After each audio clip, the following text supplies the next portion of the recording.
And we're so glad that you're here. Welcome all of you at our campuses and those of you worshiping online, hundreds of you, and we're glad to connect with you. And let me say right up front, thank you, Team Yellow. You're kind of the heartbeat of our church. And all of those folks that are out there parking cars and making sure you get in and making sure you get out, let's give them a hand at all of our campuses. Man, that is a beast. We're in 21 days of prayer. If this is your first Sunday, it'll be 7 days for you. So here's what we're doing for 21 days. One is we're praying. And you don't have to be a theologian to pray. If you can talk, you can pray. And it's basically talking to God. And I just suggest to you, and I'm not being hokey pokey or anything like that. I'm just saying you can talk to God during the day. And you don't have to say it out loud. You don't have to freak anybody out. You don't have to close your eyes while you're driving. Please don't. But you can just talk to him, and tell him what you're thinking, tell him what you're feeling, and tell him, that you want him to help you. And so we've been doing that for 21 days. We've been reading devotions and also the Gospel of John. There's 21 chapters in the Gospel of John. And you can start doing that, and you say, hey, I want you to speak to me. And that's the way God speaks, through his word. And then we said we want you to fast. And fasting, for a lot of people, like, that's weird, I'm not into that. I'm going to tell you, fasting is such a cool thing where you take something, it doesn't have to be food, it doesn't have to be something crazy, but something maybe that you've leaned into and you've kind of gotten a little maybe too into, that you need to say, I'm going to put this aside for a while, and just to show that I don't have to have it. And then every time you want to do that, whatever it is, for me, it was like picking up the phone. It was muscle memory, to pick the phone up and look at things. And every time I'd go to pick up the phone, I think, hey, I'm doing without that. There's sacrifice involved. And Abraham got that, okay? We've been talking about faith, and we've been talking about family. And there is sacrifice involved in anything that's good. Sacrifice is a systematic amount of daily energy that you expend.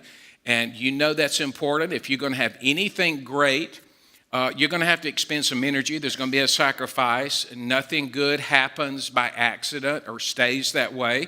And so we challenge you with those other things. And today I want to step into something. I don't want you to weird out on me, okay? And because a lot of you have been thinking about this going into a new year. But I want to talk about you praying about and asking God to give you wisdom when it comes to your money, when it comes to your finances, so that you don't live with so much pressure and so much angst. And it's the number one reason that couples have problems. They fight over money more than anything else. And so we're going to talk about that. Money is talked about more in the New Testament by Jesus than faith, hope, and love all combined. And in the New Testament, they talk about money as mammon.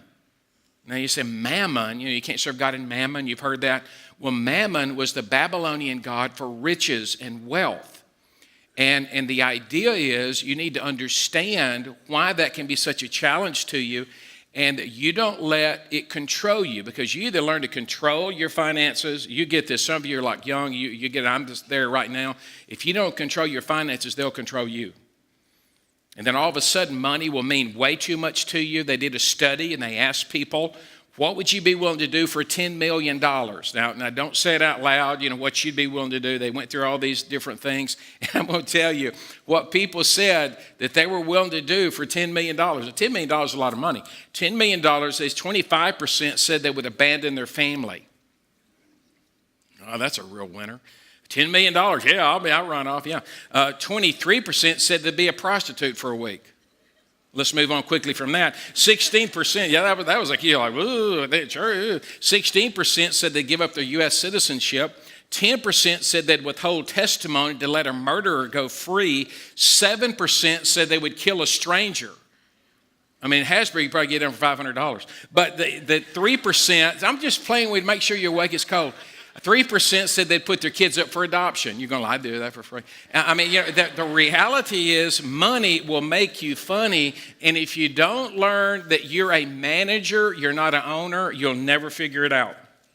You'll never have freedom.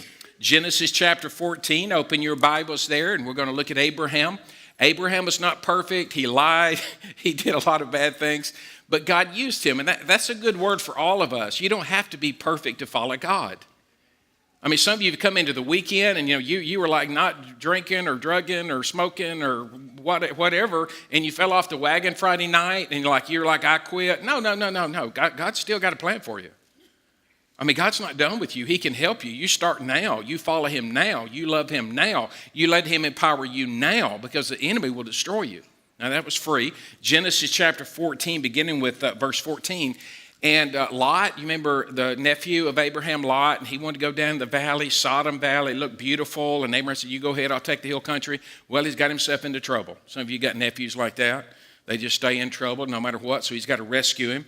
So in verse 14, when Abraham heard that his relative had been taken captive, he called out the 318 trained men born in his household and went in pursuit as far as Dan. During the night, Abraham divided his men to attack them. Abraham was a warrior. He routed them, pursuing them as far as Hobah, north of Damascus, and he recovered all the goods and brought back his relative Lot and his possessions together with the women and the other people. And after Abram returned from defeating Chedorlaomer and the kings allied with him, the king of Sodom came out to meet him in the valley of Shaveh, that is the king's valley. And then Melchizedek, another king of Salem, came out. He brought bread and wine. He was a priest of the God Most High, and he blessed Abram, saying, Blessed be Abram by God Most High, creator of heaven and earth, and praise be to God Most High, who delivered your enemies into your hand. And then just a weird sentence out of nowhere, Abraham gives him 10% of everything he has. Now, if you understand the Bible, you realize this has never been done before, and there's really no law there, and I'll talk about this in a second. But just out of nowhere, he goes, okay, I'm going to give you 10% of everything I have. And the king of Sodom, this other king, said to Abram, give me the people and keep the goods for yourself. But Abraham said to the king of Sodom with raised hand, I have sworn an oath to the Lord, God Most High, creator of heaven and earth, that I will accept nothing belonging to you, not even a thread or a strap of a sandal, so that you will never be able to say, I made Abraham rich. I'll accept nothing but what my men have eaten, and the share that belongs to the men who went with me, they're going to get theirs. To Aner, Eshcol, and Mamre, let them have their share. Now there's four things I want you to get when you understand that there is a sacrifice when it comes to your finances. And the first is you'll get purpose. When you begin to realize that everything you have, for some of you who've never heard this, everything you have has been given to you by God. And some of you are like, no, he didn't. I worked hard. You don't know how my family did. No, chill for just a second. It was at 75 years of age in Genesis chapter 12 that God said to Abram, I want you to go to a land I will give you, and you're going to be blessed. You're going to be fruitful. You're going to be rich. You're going to have a lot of descendants. And he said, okay, I'm going. And Abraham got it. He understood his purpose. His purpose was to obey God. His purpose was to do what God asked him. And every time he made a sacrifice, it was a reminder that everything he had came from God. And that's the same with you. Let me give you, for instance, what did you do to be born? Now, don't answer that out loud because you'll be ignorant. I mean, nothing. You know, you go, I was, no, you nothing. What'd you do to pick your parents? Nothing. What'd you do to pick your health? Nothing. You say, I worked out, I know, but you had with the body God gave you, personality. Some of you, you're making a lot of money with sales. What did you do to get that personality? Because not everybody's a salesperson. So, some of you are really good with numbers. You're doing really well. Why? Because God gave you that. He gave you opportunity. Everything you have comes from God. I mean, what did you do to be born during this time? What did you do to be born in America? I mean, why weren't you in North Korea with Lil Kim? I mean, why weren't you over there hanging out with him like eating taters when you can get a tater? No, you've been blessed by God. Everything you have has been given to you by God, and Abraham got that. And every time he worshiped, he was saying to God, I want to give something to you. When he gave an animal, that was his money. That was his livestock. The grain, that was all that he had. When he did all that, he was saying, I'm a worshiper. I'm a worshiper of the most holy God. The only God. Now, we were made to worship. You say, how do you know that? Well, look at this afternoon. When you turn on the TV, or if you're going to the game, anybody going to the Saints game just so I can see you? So that I can know you're already there. Okay. All y'all down there watching, hey, we'll miss y'all. And but here's the thing. I went to a Saints playoff game, I know how it works. Man, I sat in the club level. And I had to do that because, man, it was awesome. I'm okay. And hundreds of dollars, I saw just the face value on that ticket, not counting everything else you have to do to get it. And standing in line and how crazy it was and how loud it was. And standing up for 4 quarters. I got tired in the 3rd quarter and I sat down and an old man called me out down in the lower level. He was doing like that. I thought he was like, Jesus is the only way. I said, yes, sir. No, he said, get up. Get up. And man, some of y'all can't stand up for 3 songs. I stood up for 3 quarters. Kansas City, when you watch that game, you know it's going to be below 0 at times with the wind chill. 3rd coldest game ever in NFL history. And those fools going to be lining up 2 hours beforehand. I mean, those wonderful people out in the Midwest. What's wrong with me? I mean, you don't say that. 76,500. They spent thousands of dollars because I looked at the tickets and they're lining up and they're going to be up in there a whole game. Why, they worshiping. And they lit. I know that. Yeah, they're filled with the Spirit. But you were made to worship. And it takes your time and it takes your money. And here's Abraham. It says the first time in the 13th chapter, he called on the name of the Lord. He prayed. That had never been said about anybody else in history. He prayed. He had no Bible. He had no church. He had no electricity. He had no growth group. He had no help. He had no preacher. He prayed. Abraham found freedom in sacrifice. I'm going to tell you something that we don't talk about a lot because we're afraid you'll think we're asking for money, and we're not. We're asking for freedom for you. God wants something for you, not from you. You think God needs your money?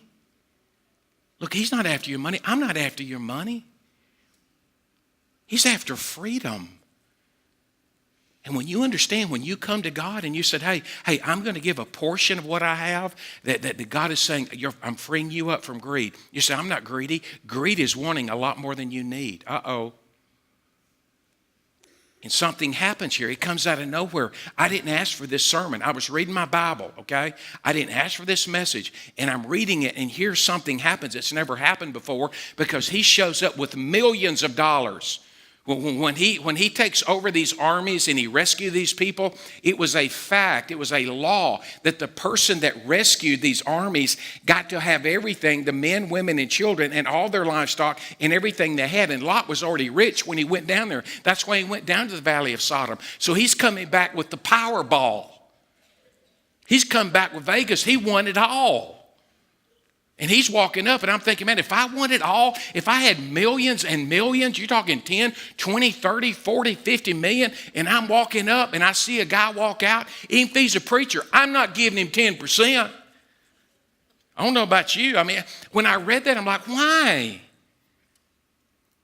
I mean, you ever read the Bible like that? I mean, no, this is before the law. This is not the Mosaic law. This is 400 years before Moses. So he's walking out and he sees this priest of Melchizedek, and it's not Jesus. It's a representative of God. Don't get crazy with it. The king of Salem. Don't get crazy, okay? He's just a man, but he's representing God. And he says, God's blessed you. And he goes, and Abraham goes, I know. And so I want to give 10% of all I have. And you're going, why? Why not 2%? Why not 2.5%? Why not 1%? Why not no percent? You know why? Because Abraham is saying, I'll never let money control me. I'll be reminded all the time, God is the owner, I am the manager. That I'll bring this before the Lord and I will give a portion of what I have to remind me, hey, it's not all about you. You've been blessed. God has blessed you. God has given you things. You say, what does it look like for me? Because I'm young and I hadn't been to business school and I hadn't been to all these classes. What does it mean? Well, I'm going to show you, and this is going to be real easy for you because God wants to show you how you can have freedom. And you say, Jeff, you've got this all figured out. It's the weakest area of my life right here. Wasn't brought up like this. It wasn't taught this. Nothing about me would say, hey, this is the thing you need to do. I was brought up, hey, you need to do the best you can. Keep what you got. And, hey, is somebody going to try to steal from me? I wasn't taught this. Here's the principle, Abraham principle of freedom. Every time you get paid, this is going to blow some of your minds. I knew it. I shouldn't have come today. It was cold. I should have stayed home. Should have saw the pregame. Stop it. This is to help you, not to hurt you. if you'll learn when you get paid. Now, for some of you younger people, you're going to literally think I'm speaking Chinese. Now, I ain't doing that. That's okay. You'll never have freedom. When you get paid, first goes to God. Now, I know it's not fair for me to be in the church, but if God has led you to give your 10% somewhere else, that's where you need to go to church and just say, hey, that's where my 10% goes. Then, get this, 10% for you. Whoop, whoop, whoop. You take that 10%, you put it over here, 401k, 403b, savings account, whatever it is, you're putting back for a rainy day, you're trying to build that 3 months up, and then you spend all this right here. I mean, that's a steal, not a deal.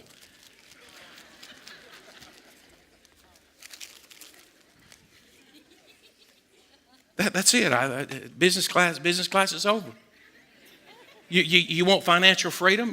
See, this is why. See, I've already talked to a bunch of people like, well, we're trying to do that, but what do you do when you give 10% and you save 10% and you don't have enough of these? That's a good question. Let me tell you one thing to think about. Maybe spend less. God, that's hard. That's so hard, man. I've had my power cut off. I have juggled. I've had to wait till the last minute to pay. I know how it is.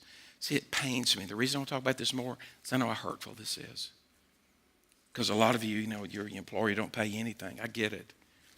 But God said if you will learn, if you want to get ahead, you want freedom, you want victory, you learn how to do one here to the Lord, one here to you.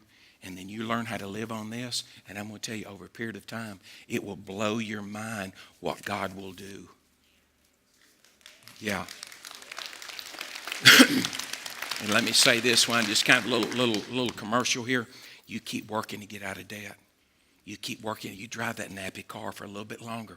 You drive just a little bit longer. You keep putting back. You say, I know, but it didn't work out for me. Yeah, I'm telling you, if you'll stay with it, it'll work out for you. There's another thing he found. He found a testimony. See, people are looking to people who understand how to use money. And Abraham comes back, and I love Abraham. Man, that dude lied about his wife one time and almost got messed up a couple of times. But he walks in. When it comes to money, he's got this thing figured out. He walks up, and the king of Sodom walks out, and he ain't right. I ain't going to tell you why. But Sodom ain't right. He walks up, and he goes, and he's trying to trick him. He goes, hey, let me have the people back, and you just keep the money. You keep all their stuff. And everyone goes, no, I know what you're doing. You're trying to work me. You're trying to play me. You're trying to put it so that I'm already rich. I'm about to be richer, and you're going to take all the credit for it. The principle is when you learn with regard to business, with regard to your finances, to do it God's way and not cut corners, all of a sudden people know that about you. You want to have a business that explodes? Do you want for people to go, hey, I want to do business with that person? Then you do it the right way. And you say, I'm not going to cut corners. I'm not going to juice them right there. I'm not going to work the numbers. I'm going to take that. I'm going to take that loss. Man, people will flock to you. God will bless you. It's your testimony. People are watching you. You've got a reputation. You've got a testimony. Listen, your kids are watching you. There was a time when families and schools and the government are all saying the same thing. Now they're all whacked out. But they would do this 50 years ago. They would sit down with their families. This sounds so old-fashioned. They would get these envelopes with their names on them, and they'd sit down with their kids, and they would train their kids about money. Hey, you need to work hard, but you need to understand there needs to be some freedom, and we're going to give. You got a little money from the family, okay? You got an allowance. You're going to give some money. I don't want to give money. Yeah, but that's a part of it. That's a part of being a giver, not just a consumer. Kids are watching you. And this has been a weak area for me because my kids have watched me and they know I've got a scarcity mentality. I mean, like if I buy something, I like it. I want it. I want to keep it. And you remember last week I told you, don't play thunder. Remember my daughter that was the thief? The thunder and lightning daughter? Well, I overshot it because years later we were in Atlanta and I just stopped and bought a bunch of stuff, shaving cream, mouthwash, and deodorant and all that. And we got off one of the interstates and there was a guy standing there with a sign, we'll work for drugs. And she said, "Give him your stuff, Dad. He needs that." I said, I ain't. I said, "You give him your stuff. I'm not kidding you. I'm just telling you. I just bought a bunch of stuff. I got it on sale. It was a good deal. It's stuff I needed. I like to have mouthwash handy. I like to have, shaving cream and stuff. And those razors are expensive. And she goes, "Daddy, give him your stuff." And he was standing right by my window looking at me. And he had a bad beard. And I could smell his breath through the window. And she said, I'm sorry, that was ugly. But what I'm trying to tell you is, I was supposed to give it to him. I didn't want to give it to him. And she said, "I'm getting out of the car if you don't." I said, "Would you sit down there, Sally Ann, and let me figure this out?" And so I gave him everything I had in there. And it dawned on me, my kids are watching me. They're watching to see if I believe that God will provide. This is what Malachi says. In Malachi 3:10, it says, "You bring your whole 10% into the storehouse." He said, the only time God's ever said this, "Test me. Put me to the test and see if I won't open the floodgates and pour out from the windows of heaven into your life." Can I be honest with you? That's hard for me to believe sometimes. And now I'm starting to see it. It's taken me all these years. You say, "Well, I'm going to keep what I got." This is what Haggai says. He says, "Then you'll plant much and harvest little. You'll eat but still be hungry. You'll drink and not be full. You'll have a coat but you'll not be warm. You'll have a purse. You'll have holes in it." And I see this all the time. I've been there. Where, you're doing the best you've ever done, but there's something missing. Jeff Bezos, Amazon. I read that this past week, and he and his wife are divorcing. He's got a girlfriend, and she is hot. I get it, and he's ugly. But he's worth $137 billion. And you know how much his wife's getting? From between 30 and 60 billion. And I know his kids are saying, "Jeff, really?" Probably not saying Dad anymore. "Jeff, really? Really?" Abraham found influence and sacrifice. And I love this about him. When he comes back, he goes, hey, I want to give this 10%. I'm going, "Hey, bro, that's enough. Okay, you've done enough." And then he says, hey, I want to give an offering, all this other stuff, these millions of dollars. I want to give that back. And I'm going, "Man, you crazy." And then he goes, "Hey, but in giving that, I want these men to have a portion of it. When you give and you're a giver and you understand it all comes from God, other people's needs are met." Christian businessmen, listen to me. Be like Abraham. It's not win. You all lose. Win. No, it's win. Now, I'm blessed, but I want you to be blessed. It's not, "I'll just make all you can, put it in the can, sit on the can, wave at everybody." No, you want to help other people. You want to do things for other people. You want the little man. When you do that, God would bless you. The power of generosity. Luke chapter 16, verse 9.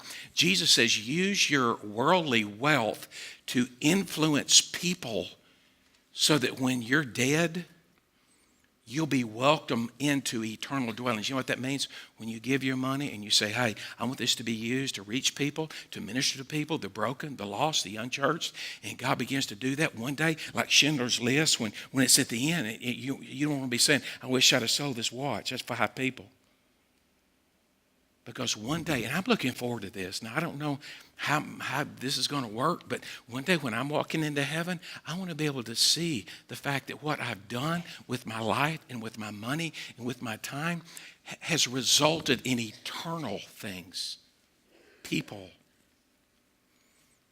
And not to be a big deal, but just to go, it was worth it. It was worth it. Can I tell you that your giving matters? I don't know if you saw this when you came in, this little deal.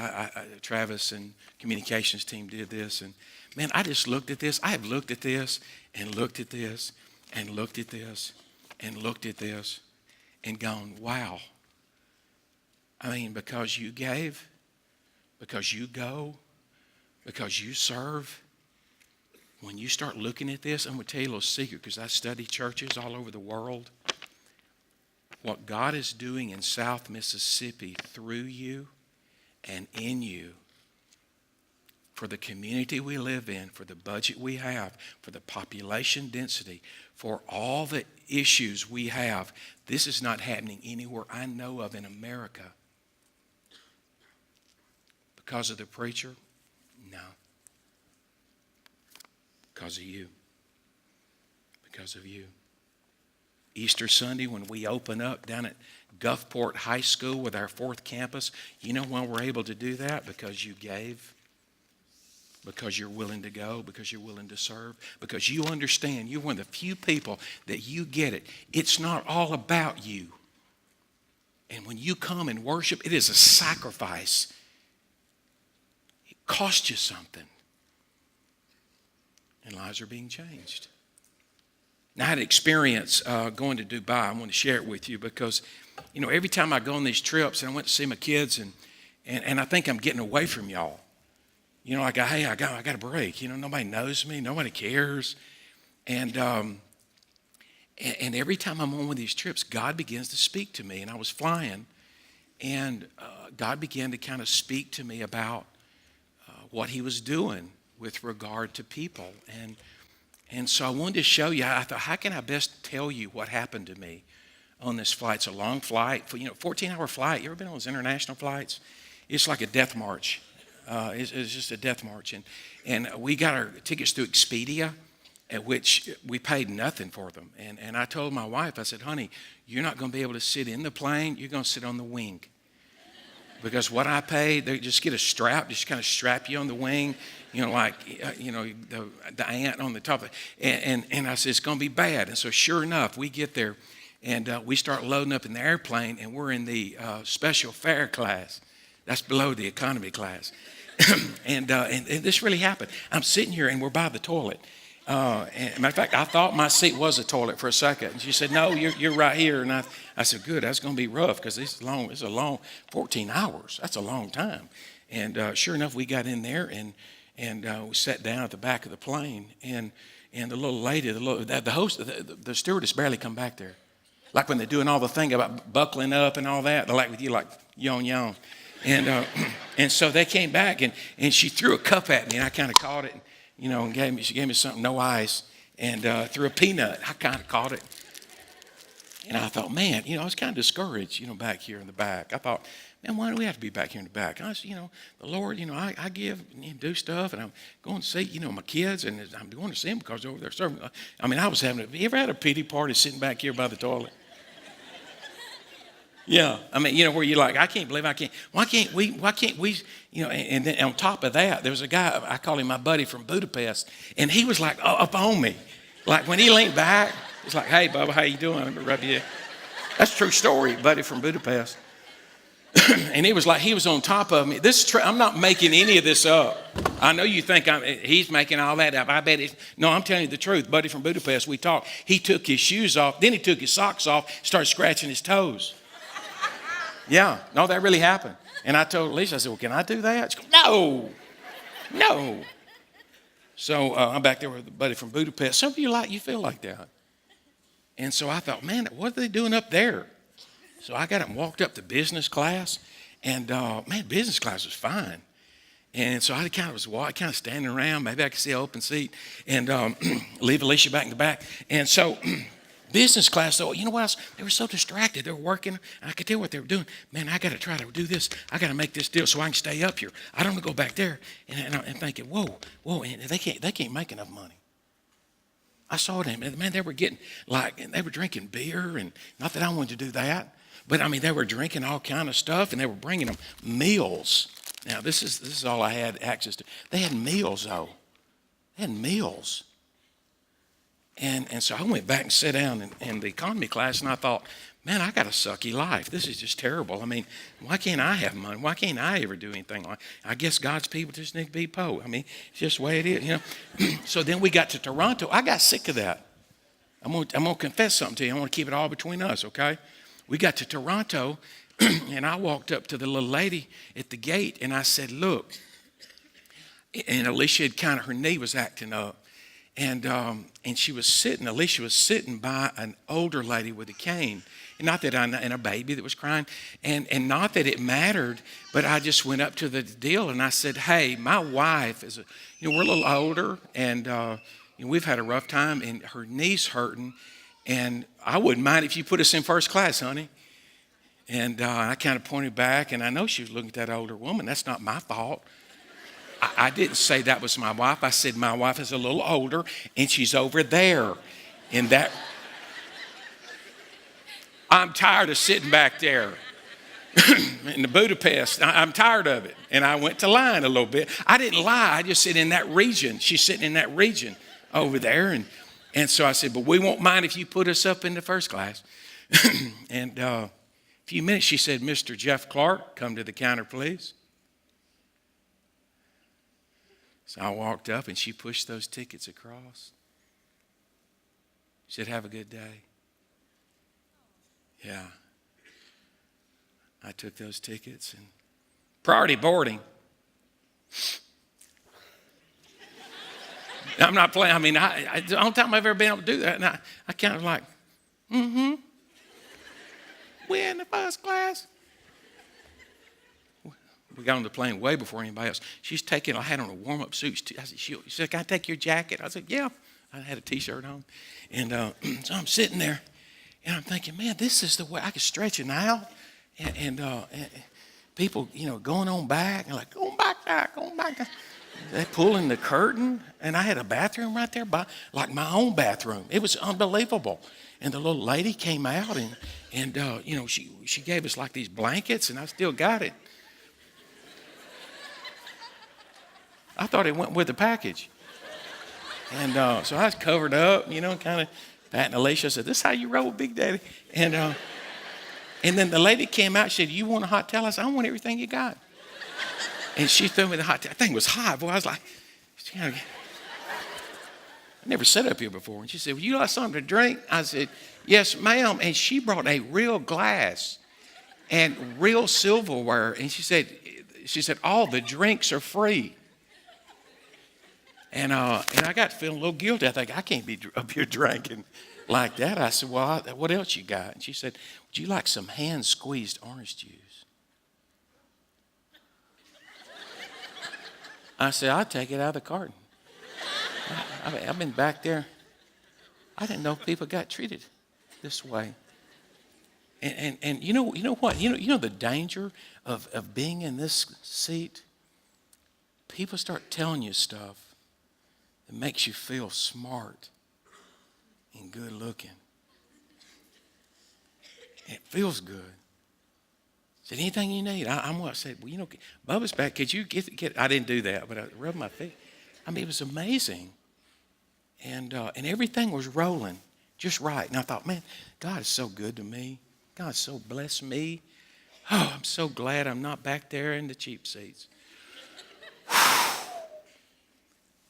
We got over like the Midwest, and we had some turbulence. It was that bad turbulence. And all my dishes were rattling, and all that glass was hitting, and my covers were jumping around, and I thought, goodness gracious! And it dawned on me that no matter which seat I was sitting in,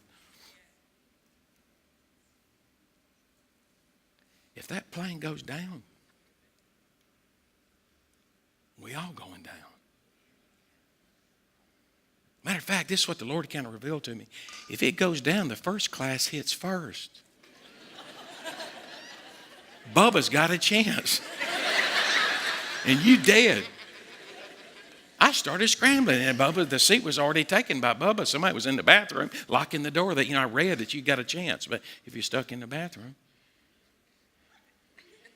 And God, I'm telling you, this is how God works with me. When y'all let me get off somewhere, and God was saying to me, if you're right here,